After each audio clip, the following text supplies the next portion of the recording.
नमस्कार, मराठी 9 न्यूजमध्ये सर्वांचं स्वागत आहे। आज आपण उमरखेड तालुक्यातील ब्राह्मणगाव या जिल्हा परिषद मतदारसंघामध्ये आहोत। आज मराठी 9 न्यूजच्या माध्यमातून अनेक शेतकऱ्याच्या बांधावर जाण्याचा योग आला। याच मतदारसंघात फिरत असताना ब्राह्मणगाव जिल्हा परिषद सर्कलमध्ये फिरत असताना आज माननीय युवराज पाटील देवसरकर यांची भेट झाली। सध्या आपल्या विभागामध्ये मोठ्या प्रमाणात अतिवृष्टी झाली, महापूर झाला। माननीय युवराज पाटील देवसरकर आपल्या सोबत आहेत। ब्राह्मणगाव जिल्हा परिषद सर्कल असो किंवा उमरखेड विधानसभा क्षेत्र असो, या क्षेत्रामध्ये मोठ्या प्रमाणात अतिवृष्टी झाली। शेतकऱ्यावर प्रचंड मोठं असं नुकसान झालं शेती पिकाचं, आणि मोठं संकट जे आहे या परिसरातील शेतकऱ्यांचं झालंय। काय सांगसाल? नमस्कार। सर्वप्रथम एक गोष्ट नमूद करावीशी वाटते की दोन प्रकारचे नुकसान आहेत आपल्या त्यामध्ये। एक आहे पूरपीडित आणि दुसरं आहे अतिवृष्टीने। तर शासनाच्या धोरणाप्रमाणे दोन्ही परिस्थितीचे वेगवेगळे सर्वे वगैरे होत असतात। आता प्रशासकीय लेवलला, शासकीय लेवलला वगैरे त्यांचे ते कामं चालू आहेत, सर्वे वगैरे चालू आहेत। आणि तुम्ही जर पाहिलं अशामध्ये तर एक अशी एकंदर परिस्थिती आहे की पहिल्यासारखा पाऊस राहिला नाही। आता काय व्हायला की वारंवार पाऊस यायला लागला, वारंवार अतिवृष्टी व्हायला लागली। आता वारंवार व्हायल्यानंतर कसं आहे की एकदा पहिले काळ असा होता की एक पेरणी, दुसरी पेरणी म्हणजे दुबार पेरणी वगैरे।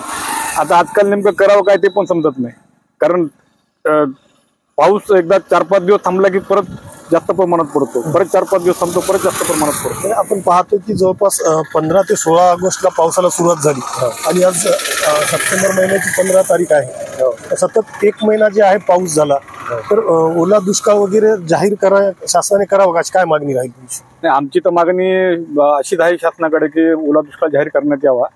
कारण खरं पाहिलं तर एक शेतकऱ्याचा मुलगा म्हणून आहे की नाही, मला कुठंतरी शेतकऱ्यांच्या प्रती एक करुणा आहे, एक आशास्थान आहे शेतकऱ्यांसाठी मनामध्ये। त्या अनुषंगानं शासनाने किंवा प्रशासनानं याची दखल घेऊन, पावसाची दखल घेऊन, शेतकऱ्यांचं झालेलं नुकसान याची दखल घेऊन कुठं ना कुठं पावलं उचलावीत।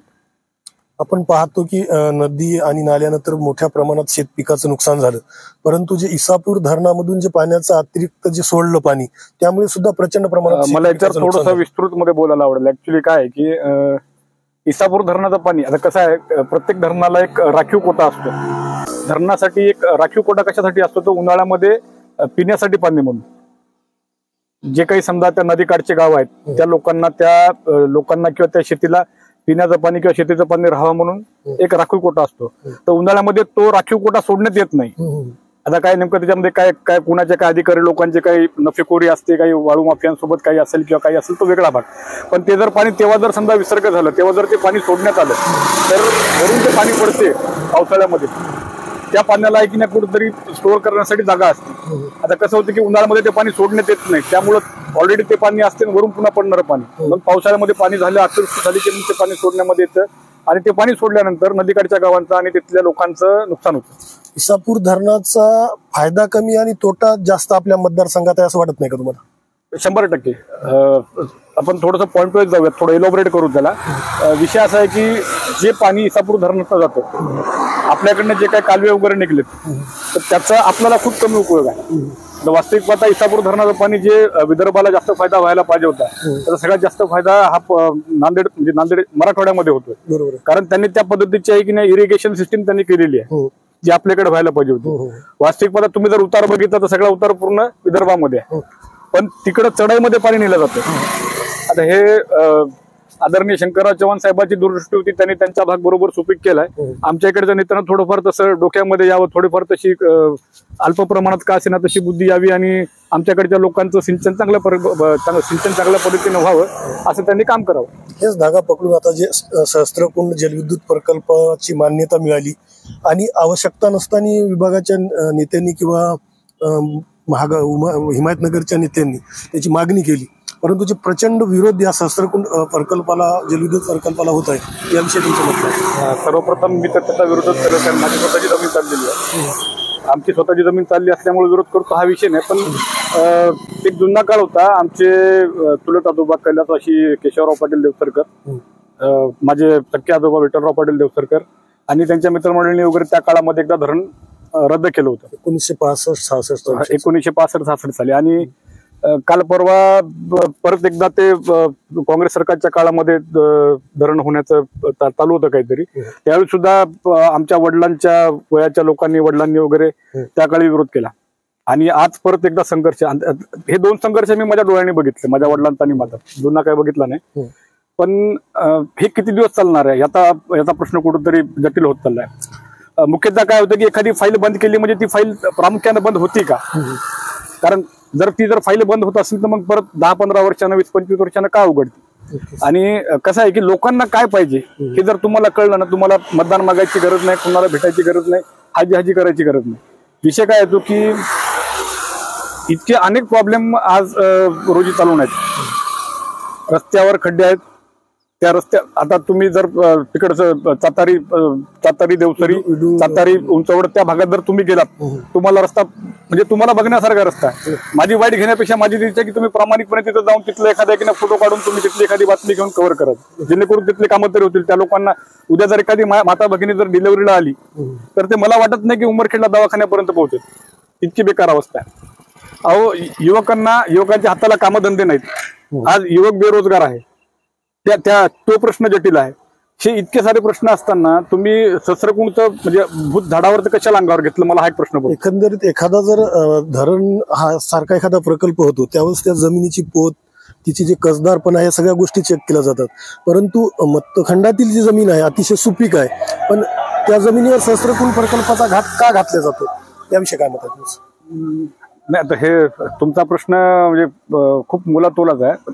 त्याच्या थोडंसं अलीकडे येतो मी, तुम्हाला काही उदाहरण देतो मी.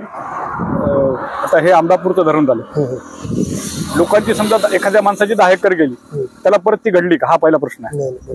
दुसरा प्रश्न काय आहे की मगाशीच मला कोणतरी सांगितलं की आमचे वाणेगावचे चव्हाण काका आहेत, बळवंतराव चव्हाण काका, ते त्यांच्या मुलाकडं फॉरेनला 6 महिन्याचा विजा काढून फॉरेनला राहायसाठी गेले. बाबा पोरग काय करते, सून काय करते, ते 15 दिवस राहू शकले ना, वापस आले, कारण करमत नाही बाबा म्हणून. तुम्हाला त्याला इकडलं तुमचं 10 एकर चाललं, तुम्हाला मी उद्या आंध्रामध्ये किंवा कुठेतरी दुसरीकडे म्हणा किंवा कुठे नांदेड जिल्ह्यामध्ये म्हणा तुम्हाला 100 एकर जमीन देतो, तुम्हाला करमणार आहे का?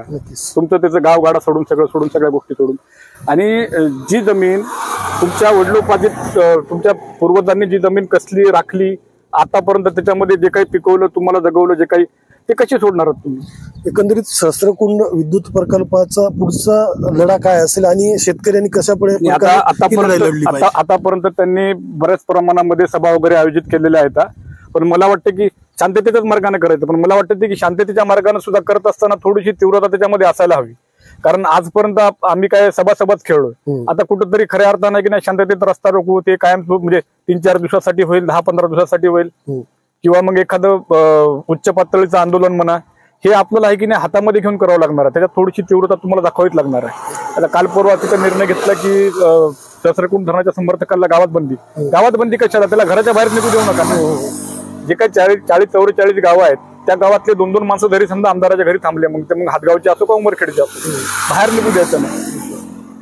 कुठं ना कुठं तीव्रता आली पाहिजे मला वाटते. आणि हे फक्त आमदारापुरतं मर्यादित नसून अधिकारी सुद्धा याच्यामध्ये आहेत, अधिकाऱ्यांनी व्यवस्थित वर रिपोर्ट पाठवला पाहिजे. आमचा आवाजच वरपर्यंत जात नाही साहेब, आमचा आवाज खूप लहान आहे. आणि मला वाटतं की तुम्ही आता प्रेसवाले वगैरे तुम्ही खूप चांगलं काम करतात, फक्त तुमचं बाकीच्या चॅनल सारखं नसावं जे लोक म्हणतात विशेष ते. त्याच्यामुळे मला असं वाटतं की तुम्ही आवाज वरपर्यंत नेऊ शकता. आणि त्या अनुषंगानं तुम्ही आणि आम्ही जर एकत्र येऊन, कारण तुमची पण जमीन त्याच्यामध्ये चाललेली आहे, तुम्ही किती जरी मोठे पत्रकार असेल तरी तुमची स्वतःची जमीन चाललेली आहे. त्यामुळे तुम्ही आम्ही सगळे एकत्र येऊन, सामान्य शेतकरी तुमच्या सोबत एकत्र येऊन खांद्याला खांदा लावून जर काम केलं आणि आंदोलन जर तीव्र केलं तर हे काय अवघड नाही. आपल्यासोबत होते ॲडव्होकेट युवराज पाटील देवसरकर. ब्राह्मणगाव जिल्हा परिषद मतदारसंघच नाही तर एकंदरीत सहस्त्रकुंड प्रकल्प असो, अतिवृष्टीमुळे शेतकऱ्याचं जे नुकसान झालं या विषयावर त्यांनी मराठी 9शी आपलं प्रखर असं मत मांडलं. मराठी 9 न्यूजसाठी सचिन उबाळे, उमरखेड.